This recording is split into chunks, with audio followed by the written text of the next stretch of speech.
Satyabhama Institute of Science and Technology, Chennai.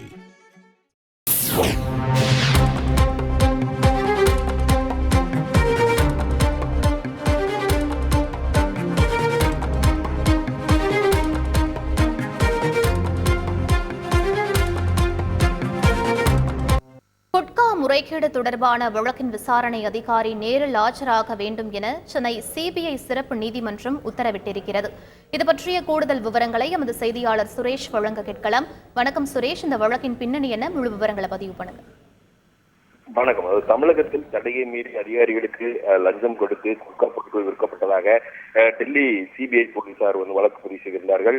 உணவு பாதுகாப்புத்துறை அதிகாரி, மத்திய கலால்துறை அதிகாரி, சுகாதாரத்துறை அதிகாரி உட்பட 6 பேருக்கு எதிராக பதிவு செய்யப்பட்ட இந்த வழக்கில் சென்னை சிபிஐ சிறப்பு நீதிமன்றத்தில் சிபிஐ தரப்பு குற்றப்பத்திரிகையும் தாக்கல் செய்யப்பட்டது.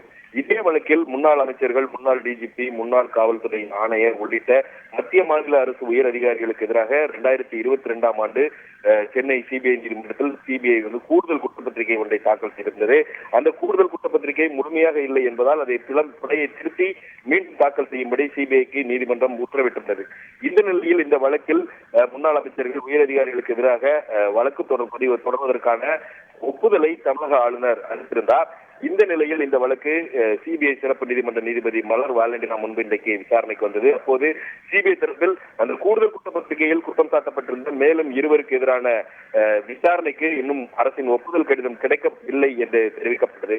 இதையடுத்து இதே காரணத்தை கூறி பலமுறை வழக்கை தள்ளி வைக்க வேண்டும் என்று கோரி வருவதாக அதிருப்தி தெரிவித்த நீதிபதி இந்த வழக்கினுடைய விசாரணை நிலை என்ன என்பது குறித்து நேரில் ஆஜராகி விளக்கும்படி வழக்கின் புலன் விசாரணை அதிகாரியை மார்ச் 21ஆம் தேதி நேரில் ஆஜராக உத்தரவிட்டிருக்கிறார். இந்த வழக்கின் விசாரணையானது மார்ச் 21ஆம் தேதிக்கு தள்ளி வைக்கப்பட்டிருக்கிறது. விவரங்களுக்கு நன்றி Suresh. Satyabhama Institute of Science and Technology, Chennai.